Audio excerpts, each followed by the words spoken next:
जय हिंद साथियों, welcome to next level coach. आप सभी का हमारे यूट्यूब चैनल पर हार्दिक स्वागत एवं अभिनंदन है।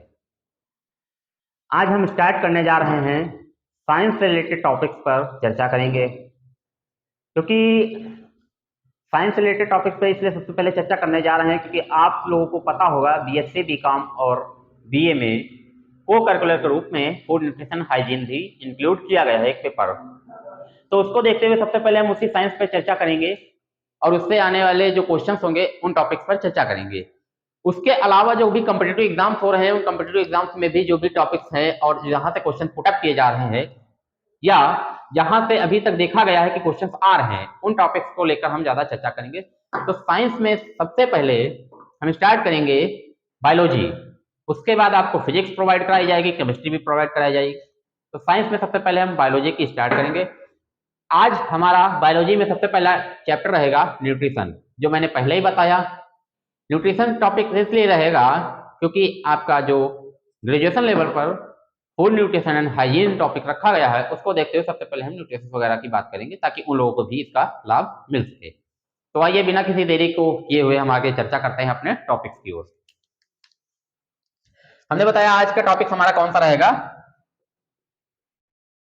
न्यूट्रिशन, पोषक, न्यूट्रिशन। तो बात की जाए न्यूट्रिशन, तो इस पृथ्वी पर न्यूट्रिशन को बेसिकली दो टाइप से क्लासिफाइड किया गया है। कितने टाइप से? दो टाइप से। कौन कौन से? न्यूट्रिशन को बेसिकली टू टाइप से क्लासिफाइड किया गया है। जैसे एक हम देखेंगे, पाते हैं कौन सा आपका होता है ऑटोट्रॉफ्स और दूसरा होता है हेट्रोट्रॉफ्स। ऑटोट्रॉफ्स का मतलब हो जाएगा स्वपोषी और हेट्रोट्रॉफ्स का मतलब हो जाएगा परपोषी। क्या हो जाएगा? परपोषी। तो बायोलॉजी की अगर बात की जाए तो बायोलॉजी में हम देखते हैं कुछ वर्ड से हमें पता चल जाता है कि इसमें ये टॉपिक कहना क्या चाहता है या ये पॉइंट क्या कहना चाहता है। तो इसमें बायोलॉजी में मैक्सिमम जो वर्ड यूज किए गए हैं वो कौन से यूज किए गए हैं? वो लैटिन भाषा के यूज किए गए हैं। लैटिन भाषा क्या होती है? लैटिन लैंग्वेज जो होती है एक डेड लैंग्वेज होती है जो इतने ज्यादा चेंज नहीं होती है। तो हम देखते हैं वर्ड की अगर बात कर लें तो यहां पर हम देखते हैं क्या लिखा है, वर्ड क्या लिखा है हमारा, वर्ड लिखा है ऑटो। इस वर्ड से हमको पता चल जाता है ऑटो का मतलब क्या होता है? सेल्फ। सेल्फ, ऑटो का मतलब सेल्फ, मतलब जो स्वयं के लिए, इसीलिए कहा गया है स्वपोषी। ठीक है। और हेट्रो का मतलब क्या हो जाएगा? हेट्रो का मतलब हो जाएगा डिपेंड या अदर। तो ऑटोट्रॉफ्स और हेट्रोट्रॉफ्स, स्वपोषी और परपोषी, ये क्या होते हैं? स्वपोषी ऐसे पौधे जीव जो भोजन के लिए स्वयं पर निर्भर होते हैं, उन्हें क्या कहा जाता है? उन्हें कहा जाता है स्वपोषी। जो अपना भोजन स्वयं बनाते हैं उन्हें कहा जाता है स्वपोषी। ठीक है। हेट्रोट्रॉफ्स या हेट्रोजीनस, इन्हें क्या कहा जाता है? परपोषी जो होंगे। ये कौन से होते हैं? ऐसे जीव या पौधे जो भोजन के लिए दूसरों पर या परोक्ष रूप से स्वयं पोषियों पर, मतलब या तो दूसरों पर निर्भर होते हैं या परोक्ष रूप से किस पर निर्भर होते हैं?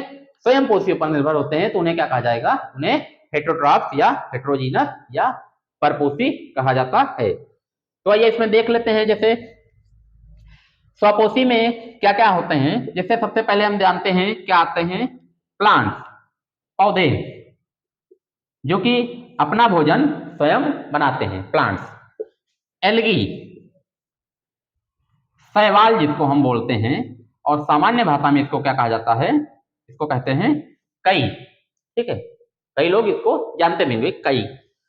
एक होता है blue green algae, blue green algae, इसे क्या कहा जाता है? नीली हरित शैवाल। क्या कहा जाता है? नीली हरित शैवाल। इसी ब्लू ग्रीन एल्गी को साइनोबैक्टीरिया भी कहा जाता है।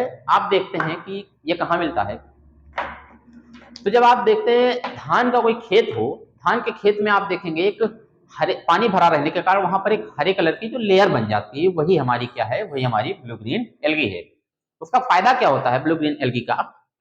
ये जो ब्लू ग्रीन एल्गी है ये हमारी भूमि को उपजाऊ बनाती है और सरकार इस पर कार्यक्रम भी चला रही है, मतलब कि इसका प्रोडक्शन बढ़ाने के लिए बढ़ावा दे रही है, ताकि हम जैविक खेती कर सके। रासायनिक खेती की अपेक्षा हम क्या करें, जैविक खेती करें, ताकि हमारी जो भूमि होती है उसमें होता क्या है, हम नाइट्रोजन अधिक मात्रा में डाल देते हैं, जिसके कारण जो है वहां की जो भूमि होती है वो उपजाऊ होने के बदले वो थोड़ा सा बंजर टाइप की हो जाएगी, जितनी जरूरत होती है उससे ज्यादा मात्रा में। इसीलिए आप देखते हैं कि प्रोडक्शन अब धीरे धीरे कम हो जाता है कहीं कहीं। तो चलिए उसकी तो अलग बात होगी, आज हम बात कर रहे हैं सिर्फ इस पे, जिस पे बात कर रहे हैं उस पर चर्चा करेंगे। हेटेरोट्रॉप्स में आपके कौन कौन से आते हैं? बेसिकली आप जानते हैं 3 टाइप के बेसिकली बात की जाती है। एक कौन सा होता है? एक होता है हेटेरोट्रॉप्स में हर्बीवोरस, हर्बीवोरस इसको क्या कहा जाता है? शाकाहारी। दूसरा कौन सा होता है? कार्निवोरस। ये कौन सा होता है? मांसाहारी, मांसाहारी। तीसरा होता है ओमनीवोरस। ये कौन सा होता है? सर्वाहारी। यहां पर अगर बेसिकली देखा जाए तो 3 टाइप के हम जानते हैं, हर्बीवोरस, शाकाहारी। ये कौन से होते हैं? जो भोजन के लिए किस पर डिपेंडेंट होते हैं? केवल और केवल शाक पर डिपेंडेंट होते हैं। मतलब बात यह कही जा सकती है कि अगर इन्हें शाक के अलावा अगर कोई अन्य चीज उपलब्ध नहीं है तो ये उसे नहीं खाएंगे। जैसे कि कई जानवर हैं जो, जैसे मनुष्य की बात की जाए, मनुष्य कैसा है? मनुष्य एक प्रकार का सर्वाहारी कैटेगरी में आता है। क्यों? क्योंकि अगर आज हमें हरी सब्जियां, फल फूल पौधे नहीं उपलब्ध हैं तो स्थितियां बनने पर हम किसकी ओर बढ़ जाएंगे? हम बढ़ जाएंगे मांस की ओर। मांस खाने पर हमारी मजबूरी हो जाएगी। लेकिन ये हर्बीवोरस की बात की जाए, जैसे गाय और भी घोड़ा, तो ये कौन से? ये शाक के अलावा और कुछ खाना पसंद नहीं करेंगे। मांसाहारी की बात की जाए, जैसे शेर हो गया, कुछ कुत्ते भी आपको मांस खाते मिल जाते हैं। तो ऐसे जो जीव होते हैं वो कौन से हो जाएंगे? मांसाहारी जीव होंगे। ओमनीवोरस में बात कर ली कि जैसे मनुष्य है, मनुष्य शाकाहारी और मांसाहारी दोनों प्रकृति का है, जो मांस और शाक दोनों का सेवन करता है भोजन के रूप में। तो इसलिए हम कह सकते हैं कि ये मनुष्य जो होता है वो किस प्रकार का है? वो सर्वाहारी प्रकृति का है। आगे हम 2 पॉइंट और देखेंगे। एक होता है कैनिबल्स। कैनिबल्स, कैनिबल्स इसको क्या कहा जाता है? कैनिबल्स की बात की जाए तो ये होता है नरभक्षी, नरभक्षी। कैनिबल्स की बात की जाए तो नरभक्षी। और एक और कौन सा होता है, बात करेंगे कैप्रोफेगस। कैप्रोफेगस,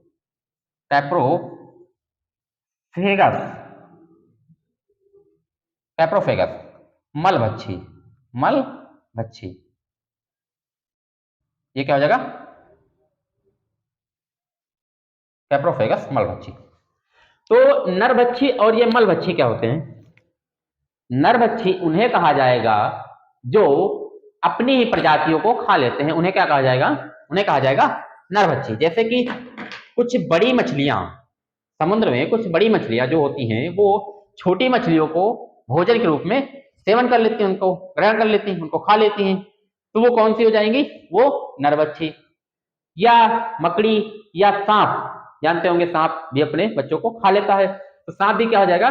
सांप भी एक प्रकार से नरभक्षी, जो अपनी ही प्रजातियों का। अगर बात की जाए ह्यूमन की, तो ह्यूमन में भी कुछ ऐसी जनजातियां पाई जाती हैं, कुछ अंडमान निकोबार के क्षेत्र में या इस तरह के क्षेत्र में कुछ ऐसी जनजातियां पाई जाती हैं जो, जैसे मान लिया जाए कोई व्यक्ति है, बुजुर्ग हो गया और उसकी उम्र हो गई है, तो अगर उसकी उम्र हो गई है 50 साल की, तब उस काम करने के लायक नहीं बचा तो क्या करेंगे? दिन भर जो भी होगा कार्यक्रम होगा, कार्यक्रम के दिन रात में क्या होगा? उस व्यक्ति का भोजन पकाया जाएगा, उसी व्यक्ति का डिनर किया जाएगा।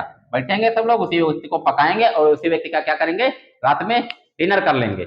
मतलब अब क्योंकि वो काम का नहीं है तो कम से कम भोजन के रूप में तो उसको यूज किया जा सके। तो कौन से हो जाएंगे? वो नरभक्षी, जो आज भी कुछ मौजूद हैं। तो उसके बाद मलभक्षी की बात की जाए, मलभक्षी क्या होता है? ये ऐसे जीव होते हैं जो भोजन के रूप में अपना अथवा दूसरों का मल ग्रहण करते हैं। भोजन के रूप में जैसे सुअर हो गया और खरगोश हो गया। तो खरगोश की बात की जाए, जैसे सुअर है तो आप देखते होंगे कोई सुअर अगर घूम रहा है तो दूसरों का मल ग्रहण करता है भोजन के रूप में, और खरगोश की बात की जाए तो खरगोश भी अपना भोजन अपना मल जो है वो भोजन के रूप में ग्रहण कर लेता है। तो रीजन क्या, अगर आप कोई खरगोश लाते हैं, अगर आपने देखा कि वही खरगोश अपना ही मल भोजन के रूप में ले रहा है, अगर आपने उसको 4-5 दिन उससे दूर रख दिया तो होगा ये कि वो जो आपका खरगोश होगा वो कुछ दिन में मर जाएगा। रीजन ये होगा क्योंकि जो भोजन के रूप में जो ग्रहण करता है तो इसका जो डाइजेशन होता है वो अपेंडिक्स में होता है। अपेंडिक्स में डाइजेशन होने के बाद कारण जो भी उसके जो भी प्रोटीन वेट फैट्स और जो भी उसको ग्लूकोज वगैरह मिलना है वो नहीं मिल पाता है। जब वो मल त्याग देता है, मल त्याग देने के बाद जब वो भोजन के रूप में ग्रहण करता है तब उसमें जो भी ग्लूकोज वगैरह हो गया, प्रोटीन फैट वगैरह जितने भी ये चीजें पोषक तत्व हमें मिलते हैं वो उसके मल में होते हैं। अगर यदि वो मल नहीं खाता है अपना तो कुछ दिन में मर जाएगा, क्योंकि उसको एनर्जी ही नहीं मिलेगी, उसका प्रोटीन वगैरह नहीं मिलेगा, फैट नहीं मिलेगा, कार्बोहाइड्रेट नहीं मिलेगा, ग्लूकोज नहीं मिलेगा, तो वो मर जाएगा। इसीलिए वो भोजन के रूप में अपना मल ग्रहण करता है। इसके लिए आगे चर्चा जब आएगा डाइजेशन सिस्टम तब हम बात करेंगे। तो ये इतना आपका क्लियर हो गया, चाहे तो आप इसका थोड़ा पॉइंट्स नोट भी कर सकते हैं। एक बार आइए तुरंत रिकॉल कर लेते हैं जल्दी जल्दी। ऑटोट्रॉप्स और हेटेरोट्रॉप्स दो टाइप से न्यूट्रिशन को क्लासिफाइड किया गया है। स्वपोषी ऐसे जीव या पौधे जो भोजन के लिए स्वयं पर निर्भर होते हैं। इन जैसे इसमें कौन सा हो गया आपका, प्लांट हो गया, शैवाल हो गया, ब्लू ग्रीन एल्गी, नीली हरित शैवाल। इधर की बात की जाए हेटेरोट्रॉप्स परपोषी में जैसे बेसिकली 3 टाइप से जानते हैं, हर्बीवोरस शाकाहारी और कार्निवोरस मांसाहारी, ओमनीवोरस सर्वाहारी। और बात की जाए कैनिबल्स नरभक्षी जो अपनी प्रजातियों को खाते हैं, मलभक्षी कैप्रोफेगस, ये हो गया। ठीक है, अरे थोड़ा सा पॉइंट हम आज डिस्कस करेंगे, इसके बाद उसमें थोड़ा सा बेसिक जान लेने के बाद आगे हम अगले दिन चर्चा करेंगे, लेकिन आज थोड़ा सा उसके पॉइंट पे डिस्कस करेंगे। तो आइए आज हम बात करने जा रहे हैं ह्यूमन डाइजेस्टिव सिस्टम की। किसकी बात करने जा रहे हैं, ह्यूमन डाइजेस्टिव सिस्टम। हमारा जो मनुष्य का ह्यूमन डाइजेस्टिव सिस्टम, इसकी बात करेंगे ह्यूमन डाइजेस्टिव सिस्टम की। तो ह्यूमन डाइजेस्टिव सिस्टम की बात करने के लिए सबसे पहले हम क्या देखेंगे, इसमें नोट करते हैं human digestive system. Human digestive system, तो ह्यूमन डाइजेस्टिव सिस्टम को हम दो तरीके से देखेंगे। एक सबसे पहले हम क्या देखेंगे, क्लासिफाइड करेंगे एलिमेंट्री कैनाल। क्या हो जाएगा इसमें, एलिमेंट्री कैनाल। क्या हो जाएगा, एलिमेंट्री कैनाल, एलिमेंट्री कैनाल। दूसरा इधर क्या हो जाएगा, डाइजेस्टिव एंजाइम, डाइजेस्टिव एंजाइम। क्या हो जाएगा, डाइजेस्टिव एंजाइम। मतलब यहां पर ये आ जाएगा आहार नाल, और इधर की बात की जाए पाचन ग्रंथियां। क्या हो जाएगा, पाचन ग्रंथियां।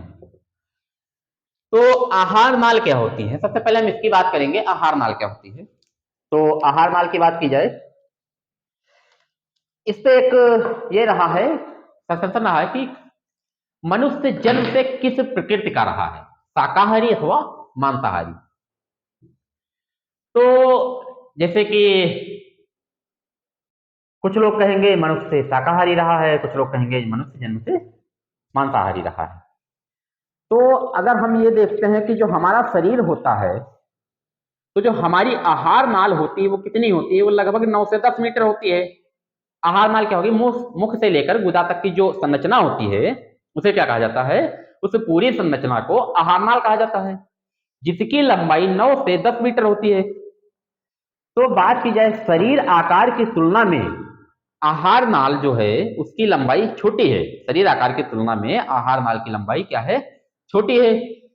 तो आहार नाल की लंबाई छोटी होने से हमें ये क्या पता चलेगा, देखिए जो भी हम भोजन के रूप में ग्रहण करते हैं तो हम ये देखते हैं कार्बोहाइड्रेट का डाइजेशन हमारा जो होता है वो थोड़ा सा 24 से 28 घंटे में लगभग उसका टाइम ज्यादा लगता है डाइजेशन होने में।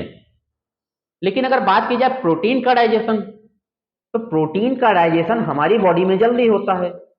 क्योंकि आहार नाल हमारी 9 से 10 मीटर है, तो इससे हमें यह लगता है कि मनुष्य जन्म से किस प्रकृति का रहा होगा, जो कि शरीर आकार की तुलना में क्या बताया, छोटी है। क्योंकि प्रोटीन का डाइजेशन जल्दी होता है, तो यह लगता है कि मनुष्य जन्म से किस प्रकृति का रहा होगा, मांसाहारी प्रकृति का रहा होगा, क्योंकि वो प्रोटीन जो हम मांस खाएंगे, मांस प्रोटीन होता है, और जब भी मांस खाएंगे तो मांस प्रोटीन होगा, प्रोटीन का डाइजेशन जल्दी हो जाएगा। ठीक है, तो उसकी भी चर्चा हम आगे देखेंगे।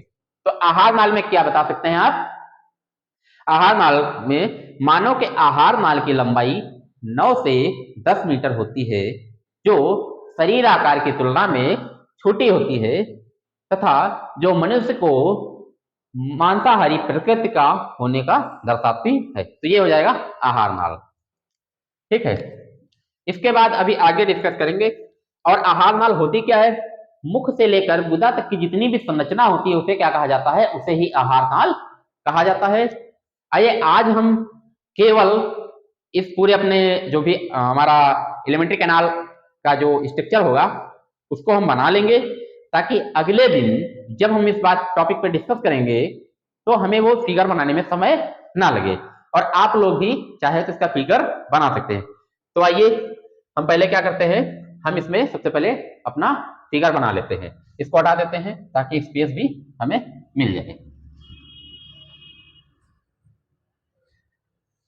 तो आपको अगर फिगर बनाना है तो जैसे क्या बनाएंगे आप, मनुष्य का फिगर बनाना है, इसको हटा देते हैं, थोड़ा सा यहाँ पे जगह मिल जाए, ह्यूमन का, तो आप 10 लिखेंगे।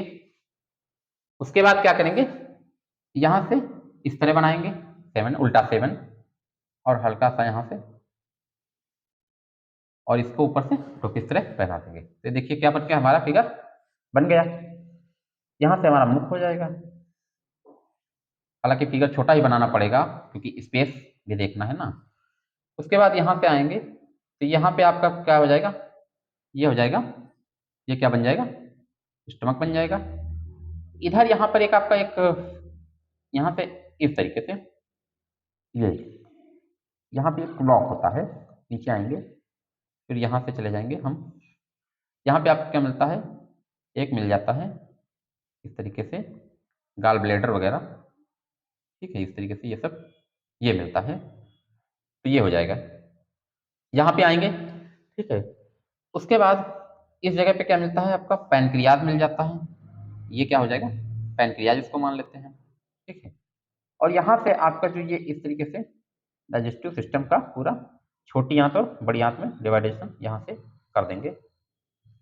इस तरीके से हम छोटा बना लेते हैं, डबल लेयर में ये होगी आपकी। ठीक है, दिखाई दे रहा लगभग, छोटा बनाएंगे, बाकी कल हम इसका फिगर बड़ा बना करके डिस्कस करेंगे। ठीक है, तो ये हो जाएगा। उसके बाद ये यहाँ तक चली जाएगी, ये यहाँ अपेंडिक्स हो जाएगा, ये दिख रहा है आपको, ये यहाँ पर क्या हो जाएगा, अपेंडिक्स हो जाएगा। इस जगह पे हल्का सा लेयर लटकी होती है, अपेंडिक्स हो जाएगा। इस तरीके से ये हम छोटा सा बना लेते हैं क्योंकि आज हमें सिर्फ ये इतना कंप्लीट हो जाए, इस तरीके से। और यहाँ पे ये जो स्पेस मिलेगा आपको, ये क्या हो जाएगी, हमारी गुदा हो जाती है। तो चलिए इस चित्र को हम कल थोड़ा सा ज़्यादा डिस्कस करेंगे, बाकी आज थोड़ा सा इसमें समझ लेते हैं। ये क्या हो जाएगा हमारा, ये हो जाएगा, इसको अलग कलर से करते हैं, माउथ, मुख हो जाएगा। ठीक है, यहाँ पर हमारा मुख हो जाएगा, यहीं पर हमारे क्या आ जाएंगे, टीथ आ जाएंगे। ठीक है, यहाँ पे टंग हो जाएगी, पहले टंग, टंग लिख लेते हैं। ठीक है, टंग हो जाएगा। उसके बाद यहाँ पर ये एक गले में देखेंगे, हल्का सा गला खोल के, तो क्या एक लटकता रह जाए, जिसको हम क्या कहते हैं सामान्य भाषा में कौवा बोलते हैं। तो ये क्या हो जाएगा, योवला, योवला। ठीक है, उसके बाद ये क्या हो जाएगा, ये हो जाएगा इपिग्लॉटिस। क्या हो जाएगा, इपी, यहाँ पर आपको इपिग्लॉटिस ये मिलेगा, यहाँ पर ये हो जाएगा इपिग्लॉटिस। ठीक है, एक ब्लॉक होता है जो लंग्स की ओर जाता है, और ये क्या हो जाएगा, यहाँ पे हो जाएगा इसोफेगस, इसोफेगस, इसोफेगस होगा, इपिग्लॉटिस, इपिग्लॉटिस। यहाँ पर हम बता देना चाहता हूँ कि आप टॉपिक्स पे डिस्कस ज़्यादा करें, और थोड़ा मैं बोल दे रहा हूँ इसलिए राइटिंग्स और इसमें जो भी वर्ड में अगर कोई उस तरीके से मिस्टेक्स होती है तो ध्यान रखिएगा, ठीक है। क्योंकि फिर आगे यहां पर क्या हो जाएगा, स्टमक, ये क्या हो जाएगा, स्टमक, ठीक है, ये आमाशय हो जाएगा। ये क्या हो जाएगा, यहां पर आप देखते हैं ये दो लेयर बनी हुई, एक ये लेयर बनी हुई और ये लेयर बनी हुई। तो ये अंदर वाला क्या हो जाएगा, ये हमारा हो जाता है गाल ब्लेडर। क्या कहेंगे इसको, गाल, इसको क्या कहेंगे, गाल ब्लेडर। गाल ब्लेडर मतलब इसको क्या हिंदी में क्या कहते हैं, पित्ताशय, पित्ताशय। ये हो जाएगा लीवर, यकृत, इसको हिंदी में यकृत, लीवर हो जाएगा, ठीक है। यहां पर ये देख रहे हैं तो ये क्या हो जाएगी, स्मॉल इंटेस्टाइन, स्मॉल इंटेस्टाइन, छोटी आंत, ये क्या हो जाएगी, छोटी आंत, ठीक है। और ये पैनक्रियाज, क्या हो जाएगा, पैनक्रियाज, जिसको हम आमाशय कहते हैं, ठीक है, ये आमाशय हो गया। यहां पर आपके टीथ भी मिल जाएंगे, टीथ हो जाएगा, दांत हो जाएंगे, ठीक है। ये हमारी बड़ी आंत है, large intestine, large intestine, large intestine हो जाएगा, ठीक है। यहां पर एक ये बॉक्स मिलता है, हल्का सा नीचे का लटकता हुआ मिलेगा, यहां पे ये मिलता है अपेंडिक्स, अपेंडिक्स क्या मिलता है, अपेंडिक्स। और यहां पर एनस, एक नीचे से लास्ट में क्या मिल जाएगा, एनस मिल जाएगा, एनस, ठीक है। तो ये हमारा एलिमेंट्री कैनाल का पूरा सिस्टम स्ट्रक्चर तैयार हो चुका है, ठीक है। ये हमारा, तो इसमें हम खाना खाते हैं तो मुख से खाना खाते हैं, वो खाना कहाँ जाता है, सबसे पहले खाना जाता है हमारे मुख से। मुख में जैसे ही खाना जाता है तो वहां पर आप जानते हैं लार ग्रंथि पाई जाती है, जिससे लार होता है जो क्या करता है, डाइजेशन जो हमारा स्टार्ट होता है वो कहाँ से स्टार्ट होता है, डाइजेशन हमारा जैसे ही हम उसको चबाना स्टार्ट कर देते हैं, लार के मिक्स होने के साथ ही हमारा डाइजेशन स्टार्ट हो जाता है, ठीक है। खाना जाता है यहाँ से, फिर नीचे आता है, नीचे एसोफेगस में जाता है, एसोफेगस में जाने के बाद फिर खाना आ जाता है। यहाँ पर एक चीज ध्यान रखिएगा, यहाँ पर एक लेयर होती है जिसको क्या कहा जाता है, म्यूकस लेयर, जगह कम है इसलिए आज हम यहाँ पर ध्यान रखिएगा, क्या होती है, म्यूकस लेयर होती है, ठीक है, यहाँ पे म्यूकस लेयर होती है। तो जब हम खाना खाते हैं, खाना खाने के बाद वो लार जो निकलती है हमारे मुंह से, उस लार से ही हमारा जो भोजन होता है वो डाइजेशन स्टार्ट हो जाता है। जो फिर यहाँ आता है, खाना कहाँ जाता है, खाना जाता है सबसे पहले स्टमक में, स्टमक में खाना जाता है, यहाँ इसका जो कार्बोहाइड्रेट्स है, फैट्स वगैरह है, उसका डाइजेशन वगैरह जो भी होना है वो होता है। उसके बाद खाना आगे बढ़ता है, ठीक है। खाना आगे बढ़ने के बाद फिर यहाँ आता है, लार्ज इंटेस्टाइन में आता है, ठीक है, ओ सॉरी स्मॉल इंटेस्टाइन में आता है। स्मॉल इंटेस्टाइन में आने के बाद क्या होता है, खाना जो है वहां पर जो भी डाइजेशन होना होता है वो हो जाता है। तो हमारा भोजन जो करते हैं, भोजन की अंतिम पाचन क्रिया कहाँ होती है, तो भोजन की अंतिम पाचन क्रिया छोटी आंत में होती है। छोटी आंत में होने के बाद, इसके बारे में अभी डिस्कस करेंगे, लेकिन आज आपको मैं थोड़ा सा बेसिकली बता दे रहा हूँ, ठीक है। भोजन की अंतिम क्रिया कहाँ होती है, छोटी आंत में होती है। यहाँ पर डाइजेशन होने के बाद फिर जो हमारा जो भी आपच भोजन होता है, जो पचता नहीं, वो कहाँ जाता है, वो चला जाता है वो बड़ी आंत में। और बड़ी आंत में क्या होता है, वहां पर जो भी मिनरल्स एंड खनिज होते हैं, जो वाटर के थ्रू आपका वहां पर सब एब्जॉर्ब हो जाते हैं, बाकी बड़ी आंत के थ्रू वो बाहर निकल जाते हैं और एनएस के थ्रू मल के रूप में हम त्याग देते हैं, ठीक है। तो इसके लिए हम अगले दिन डिस्कस करेंगे, बहुत विस्तृत डिस्कस करेंगे, क्योंकि जल्दी में कोई मतलब रहेगा नहीं, क्योंकि कंपटीशन में या कोई भी कॉम्पिटिटिव एग्जाम में अगर कोई क्वेश्चन आपका आता है तो कोशिश ये रहेगी कि कोई भी आपका क्वेश्चन छूटने ना पाए, ठीक है दोस्तों। आप हमारे चैनल को लाइक, सब्सक्राइब और शेयर जरूर करें। आज के लिए इतना ही, अगला सेशन जल्द ही आपको इससे रिलेटेड टॉपिक्स पे दिया जाएगा। थैंक यू, जय हिंद दोस्तों।